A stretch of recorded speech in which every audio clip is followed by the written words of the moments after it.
Bima Nusantara, Bincang Dhamma Nusantara. Pada kesempatan malam hari ini, kita kedatangan narasumber dari daerah tengah. Dan sebelumnya mari kita sama-sama sapa narasumber pada malam hari ini. Dan selamat malam, Namo Buddhaya, Pak narasumber. Namo Buddhaya, Mas Guru. Ya, terima kasih. Gimana kabarnya, sehat ya, Pak narasumber? Baik, ya? Baik. Siap. Pemirsa, saya tidak akan memperkenalkan diri, tetapi katanya tidak kenal maka tak sayang. Biar narasumbernya sendiri yang memperkenalkan. Pemirsa, kami persilahkan untuk Pak narasumber memperkenalkan dirinya, sopo dan di mana. Monggo. Para sahabat Bima Nusantara dan panitia Waisak Abdi Negara dan Pelajar Buddhis Nusantara. Selamat malam, Namo Buddhaya. Namo Buddhaya. Sukihotu, semoga kita semua selalu sehat dan bahagia. Sadhu. Ya. Perkenalkan, nama saya Padma Diana. Saya guru agama Buddha di Samarinda, Kalimantan Timur. Ya, Kalimantan Timur di calon ibu kota negara ya. Mungkin mudah-mudahan tahun 2024 sudah bisa pindah ke Kalimantan Timur, ibu kota negaranya. Ya. Saya mengajar di Samarinda mulai tahun 1990. Tepatnya saya datang ke Samarinda hari Minggu tanggal 2 September 1990. Saya pada waktu itu lulusan PGA Buddha Emputan Tular Banyumas. Kemudian tahun 98 sempat ikut program dari Kementerian Agama, ikut penyertaan Diploma 2 di UT melalui STAB Nalanda. Dan kemudian tahun 2001 saya ikut kuliah di STAB Mahaprasna Jakarta. Pada waktu itu buka pertama kali, jadi saya hadir ke sana tugas belajar selama 2 tahun secara tatap muka di STAB Mahaprasna Jakarta, lulus tahun 2003. Kemudian tahun 2019 saya ikut perkuliahan pasca sarjana S2 di STIAB Samaratungga. Ya. Demikian ya perkenalan awal dari saya ya Pak Mas Guru ya. Oke, terima kasih. Beliau ini datang dari Jawa Tengah, kemudian sekolah di Jawa Tengah, terus tugas ke Kalimantan, kemudian kuliah ke Jakarta, kurang puas kuliah lagi ke Jawa Tengah lagi di Samaratungga. Wah, luar biasa. Perjuangan dari sana ke sini memerlukan perjuangan, memerlukan waktu yang tidak sedikit. Pemirsa, selanjutnya saya ingin tanyakan pada narasumber, apa kisah inspiratif yang narasumber miliki? Barangkali nanti bisa menginspirasi guru-guru agama Buddha di Nusantara, bisa menginspirasi para pelajar Buddhis Nusantara, dan bisa menginspirasi bagi semua umat Buddha yang ada di Nusantara. Monggo Pak narasumber. Ya, baik Mas Guru. Jadi kalau saya melihat Dhammapada ya 182, sungguh sulit untuk dapat terlahir sebagai manusia, sungguh sulit untuk dapat bertahan hidup, sungguh sulit untuk dapat mendengarkan Dhamma, sungguh jarang terjadi kelahiran para Buddha. Jadi bagi saya sangat inspiratif buat saya adalah saya sangat beruntung bisa mengenal agama Buddha. Kalau boleh cerita waktu saya masih kecil, jadi saya sebenarnya ketika umur 6 tahun, 7 tahun, itu ayah saya bingung dulu, ayah saya ini agamanya apa ya, gitu ya. Terus kemudian setiap sore, setiap maghrib, saya pergi ke masjid. Tapi dari pulang ke masjid, saya kemudian sama ayah saya punya altar kecil, Kemudian di situ saya diajarin tentang agama Buddha. Jadi saya ya ke agama lain, juga ke rumah untuk belajar agama Buddha. Nah, kemudian pada eh, ketika saya umur SMP ya, umur sekitar 13 tahun, saya sama kakak saya dipanggil bahwa Bapak ini sangat beruntung bisa beragama Buddha, bisa mengenal agama Buddha yang sebelumnya beliau bukan agama Buddha, agama Buddhis. Ya. Beliau mengatakan, Bapak ingin semua anak-anak Bapak itu menjadi guru agama Buddha yang mengajarkan Buddha Dhamma. Jadi benar, jadi semua kami 5 saudara, semuanya adalah lulusan dari sekolah pendidikan guru agama Buddha. Jadi kakak saya ngajar di Magetan, saya sendiri di Samarinda, adik saya di Taiwan, di sana di Taiwan juga jadi guru juga di sana, kemudian ada yang di Jakarta dan ada yang di Mamuju. Jadi semuanya adalah guru agama Buddha. Dan ayah saya kepengin bahwa agama Buddha ini bisa berkembang. Jadi kemudian juga atas dasar itulah ayah saya kemudian meminta kepada anak-anaknya untuk menjadi guru agama Buddha, mengembangkan Buddha Dhamma. Demikian juga kami, para saudara-saudara saya semua, berkomitmen bahwa semua anak kami menjadi guru agama Buddha. Termasuk kakak saya punya anak 2 juga, salah satunya ada yang menjadi guru di Boyolali, ya, ada Siddhartha ya. Kemudian juga anak saya juga mengajar di Samarinda. Dan rencana anak-anak saya juga akan saya kuliahkan di Sekolah Tinggi Agama Buddha. Demikian juga anak kakak saya juga demikian. Ya, itulah inspirasi dari ayah saya kepada anak-anak dan cucu-cucunya agar bisa menjadi guru agama Buddha. Dan ayah saya bilang jangan takut untuk tidak hidup, untuk tidak makan. Yang penting tulus mengabdi pasti nanti suatu saat kehidupan pasti akan bisa kita dapatkan. Demikian. Inspirasi barangkali bukan dari saya tapi dari ayah saya. Terima kasih. Luar biasa. Jadi kalau saya amati dari ayahnya atau bapaknya, kemudian kebiasaan kecil yang barangkali ada tanda kutip kalau misalnya maghrib atau apa ke tempat ibadah yang lain, tapi setelah pulang kemudian belajar agama Buddha. Ini bukan pekerjaan yang mudah, pemirsa. Tetapi ini perlu keyakinan, penanam keyakinan dari orang tuanya kepada narasumber yang sekarang luar biasa. Dan saya amati dan saya dengarkan tadi bahwa semuanya keluarganya dan luar biasanya menjadi guru pendidikan agama Buddha, termasuk yang ada di luar negeri, di Taiwan. Pemirsa, kalau kita lihat dari narasumber pada malam hari ini, saya mendengar katanya pernah donor darah, gitu ya, donor darah. Apa yang dirasakan dan bagaimana yang dirasakan untuk kesehatan atau motifnya apa sih orang donor darah menurut narasumber? Persilahkan. Baik, Mas Guru. Jadi ketika saya datang ke Samarinda ini, kemudian saya ditanya oleh salah satu pengurus, mengatakan bahwa Anda ini jadi guru itu menanam atau memetik, begitu. Ini pertanyaan yang saya tidak paham pada waktu itu, bahwa oh rupanya Bapak jadi guru itu menanam.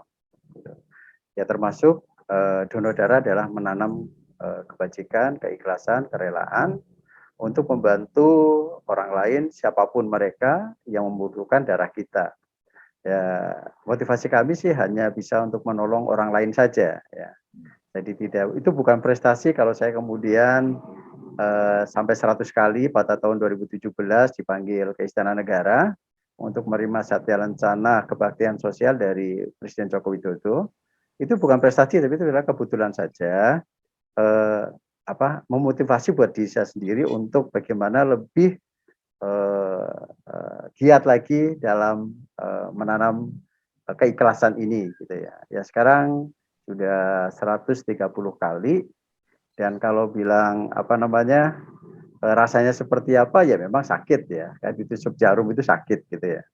Tapi karena kita melihat bagaimana orang yang sangat memerlukan, kita kemudian rasa sakit itu juga kita abaikan. Bahkan ketika pandemi ya, pandemi COVID bulan Juli yang lalu, ketika varian Delta ya, itu luar biasa ganasnya.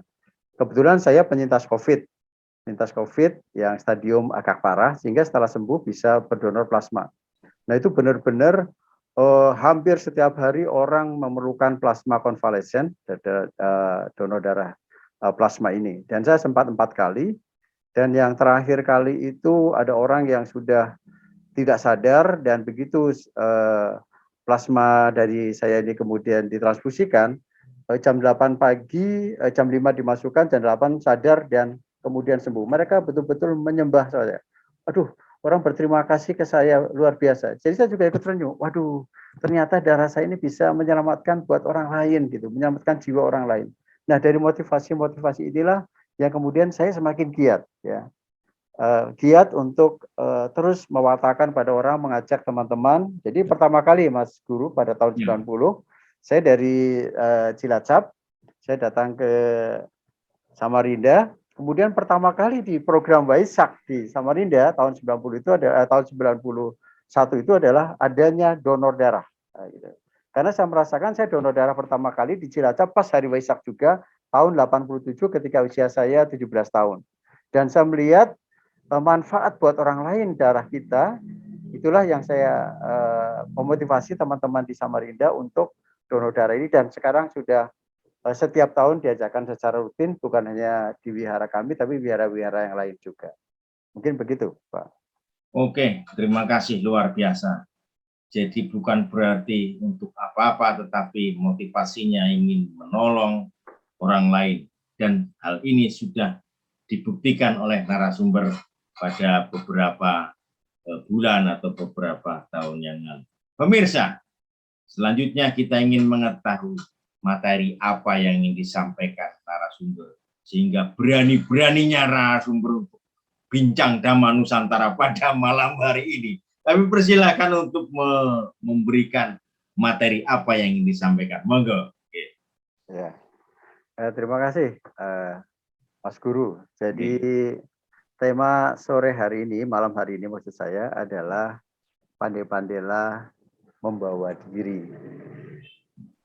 Tahun 90 sebelum saya berangkat ke Samarinda,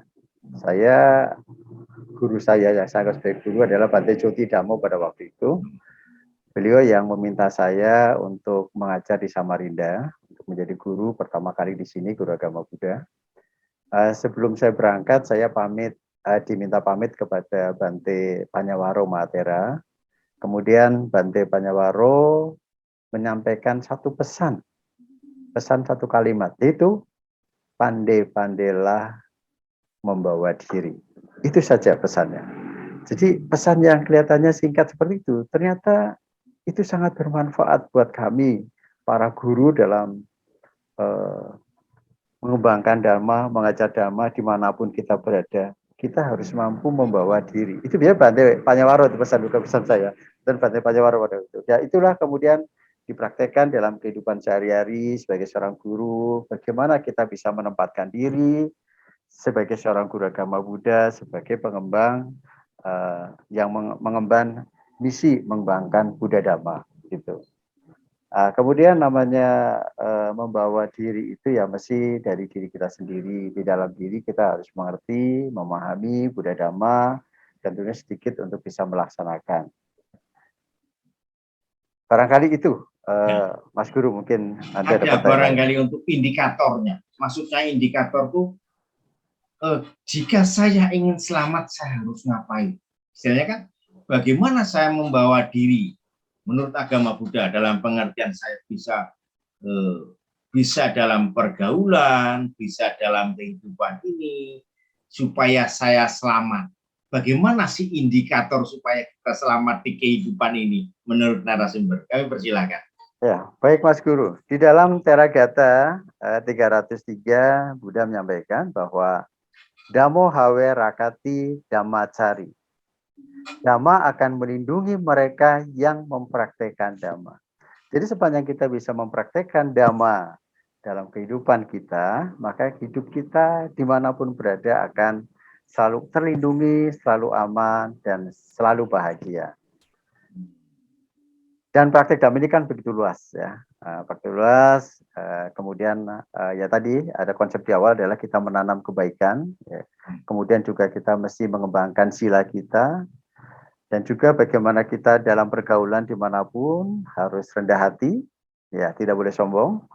Nah kemudian bagaimana kita berucap dengan orang lain, kemudian memberikan maaf. Nah itulah sehingga kita bisa diterima dimanapun. Gitu. Barangkali begitu ya, Mas Guru. Ya, baik. Jadi artinya kita mempraktekkan dhamma dalam kehidupan sehari-hari. Kalau kita mempraktekkan dhamma, maka dhamma itu akan melindungi diri kita. Kan begitu sih kira-kira. Namun ada yang spesifik barangkali Pak narasumber. Misalnya saya bergaul dengan orang di lingkungan sekitar, kan begitu misalnya karena narasumber tinggal di Kalimantan Timur. Apa sih trik-trik supaya bisa diterima di lingkungan sekitar itu? Menurut agama Buddha gimana nih triknya? Gitu.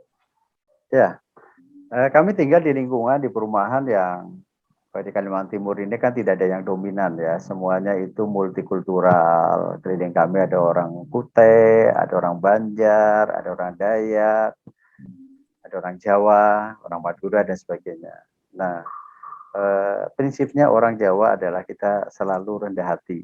Jadi kepada tetangga rendah hati dan kita harus berbagi dengan tetangga kita, dengan orang lain. Ya, kunci berbagi menurut Sang Buddha inilah kita mau berbagi dengan orang lain dan orang lain juga bisa menghargai kita. Jadi kuncinya adalah tetangga-tetangga kita, lingkungan kita, tanpa memandang agama apapun. Ya, ketika di musola, oh ini perlu dana, ya kami mengumpulkan dana. Ketika di masjid itu ada kita berdana dimasukkan kaleng, ya kita ikut berdana untuk masyarakat, untuk musola dan masjid di situ. Jadi kita tidak fanatik ya, karena sesuai ajaran Sang Buddha kita harus berpikir universal kepada siapapun, karena kebajikan itu tanpa batas begitu. Dan mengembangkan cinta kasih itu yang penting kepada semua orang. Dan kita rendah hati, jangan sombong. Dan kita selalu minta maaf apabila ada hal-hal yang mungkin kurang berkenan kepada lingkungan kita, barangkali begitu. Luar biasa. Intinya pemirsa bahwa kita agar rendah hati. Ketika kita menerapkan rendah hati, maka lingkungan akan bisa menerima kita dengan baik dan kita bisa menyesuaikan diri dengan lingkungan tersebut. Barangkali perlu adanya pengendalian diri yang luar biasa dalam diri kita untuk menjalankan kehidupan berikutnya. Baik, pemirsa, dimanapun Anda berada, pada kesempatan malam hari ini, kira-kira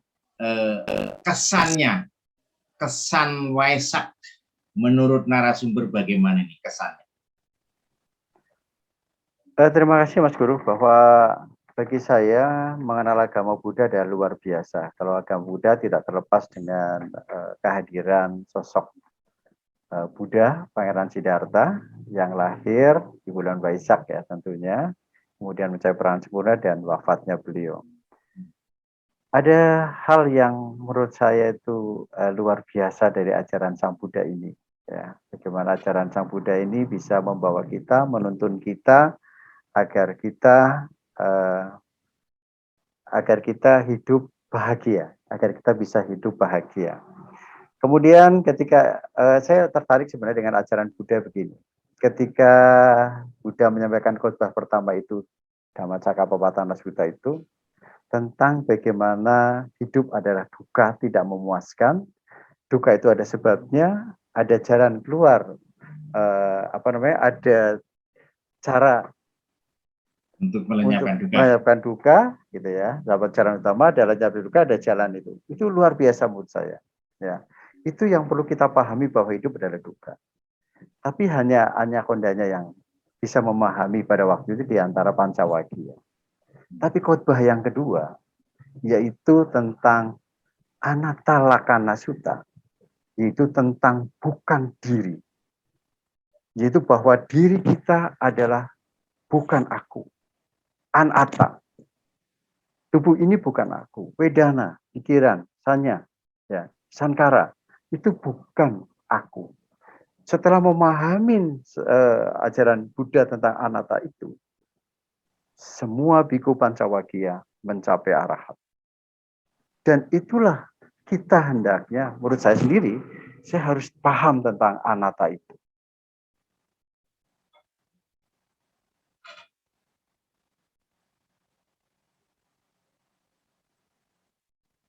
Bahwa hidup adalah bahwa diri dengan vipassana. Saya mencoba guru misalnya dengan tradisi saya di Ubakin, Goenka, ikut retret, kemudian saya ikut misalnya saya do Upandita, saya ikut retret dan biku-biku Indonesia yang lain saya belajar. Ternyata dari vipassana itu, dari vipassana kita duduk kemudian mengembangkan objek namanya 4 satipatthana. Di antaranya adalah kaya nupasana satipatthana. Itu kita bisa melihat bahwa dengan kita memahami diri kita bukan sebagai aku, ternyata kita bisa menonton diri kita. Nah, kemudian kita kembangkan cita nupasana satipatthana. Kita melihat pikiran, pikiran melihat pikiran. Jadi pikiran kita melihat pikiran. Jadi kita hanya sebagai penonton tubuh kita. Penonton pikiran kita. Dari situlah kita memahami, oh ternyata inilah ajaran Buddha tentang anatta. Nah itu perlu dipraktekkan. Saya merasakan, oh luar biasa ajaran Buddha ini. Nah kalau dikembangkan, kalau itu terus dikembangkan, itulah bisa membawa mencapai kesucian arahata. Seperti para Pancawagya itu. Itulah luar biasa ajaran Buddha. Memahami tentang anatta itu. Baik, pemirsa, walaupun sudah ada kesan, namun saya ingin menggali sedikit mengenai bagaimana tradisi perayaan Waisak di Kalimantan Timur di tempat Bapak bekerja. Silakan. Baik, kegiatan Waisak di Samarinda seperti biasa pasti ada kepuja bakti sesuai dari titik Waisak, kemudian kemudian ada puja bakti bersama juga di sini. Juga ada saling mengunjungi ini, jadi kami sendiri kadang-kadang tidak bisa nggak bisa turun ke wihara itu puja bakti karena tamu begitu banyak gitu ya. Berkunjung, terutama kita lintas agama, juga kemudian dari wihara-wihara biasanya umat tempatnya datang ke rumah kami untuk ya silaturahmi lah begitu dengan kita para guru biasanya begitu. Jadi tamu dari pagi sampai jam 12 malam begitu ya. Untuk tamu Open house begitu ya, lah ya. open house di kalangan. Jadi kita kadang-kadang pas di titik Waisak ya, kita kalau nggak malam hari ya kita nggak bisa ke wihara. Jadi apalagi nanti tahun ini kan siang, berarti kami mungkin di titik Waisak di rumah di altar kami begitu. Ya. Oh begitu ya. Ya. Baik, ternyata pemirsa di Kalimantan, di Jambi, di Lampung, dan di daerah-daerah lain ada open house. Artinya bahwa memberikan kesempatan kepada umat Buddha, kepada umat lain untuk berkunjung, untuk silaturahmi begitu gampangnya terhadap kita yang sedang merayakan Waisak atau tanda kutip sedang lebaran agama Buddha, kan begitu. Pemirsa, kalau boleh saya simpulkan sedikit dari materi dari narasumber tadi, narasumber merupakan yang gigih dalam mempertahankan agama Buddha, terbukti dari orang tuanya, dari saudara kandungnya, bahkan merencanakan dari anak-anaknya untuk tetap beragama Buddha dan mengkuliahkan untuk anaknya ke agama Buddha. Ini sungguh luar biasa. Kemudian yang kedua, beliau merupakan seorang yang dermawan, dalam hal ini tanda kutip, telah berdonor sebanyak 130 kali, luar biasa. Saya kepingin tapi belum kesampaian, kan gitu ya. Kemudian pemirsa, bahwa materi yang disampaikan oleh narasumber ini adalah yaitu bagaimana pandai-pandai membawa diri agar kita selamat di dalam kehidupan ini, dalam bergaul, bisa diterima oleh lingkungan, dan pada akhirnya akan mencapai kebahagiaan yang tertinggi, yaitu nibbana. Demikian bincang-bincang kita pada malam hari ini, semoga bermanfaat dan jangan lupa subscribe, share, dan komen di Humas Bergapi. Dan sekali lagi saya ucapkan terima kasih kepada Pak narasumber yang sudah meluangkan waktunya, dan saya akhiri dengan Namo Buddhaya. Namo Buddhaya. Terima kasih. Terima kasih.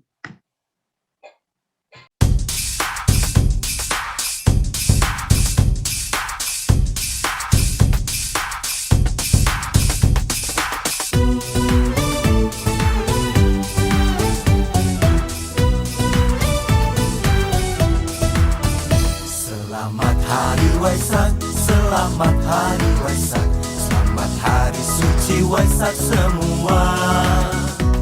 Selamat berbahagia, salam sejahtera, selamat Hari Suci Waisak. Selamat bahagia, damai tentram sentosa, damai bahagia dalam Buddha Dhamma. Selamat Waisak, bersama kita gembira Di hari Suci Waisak.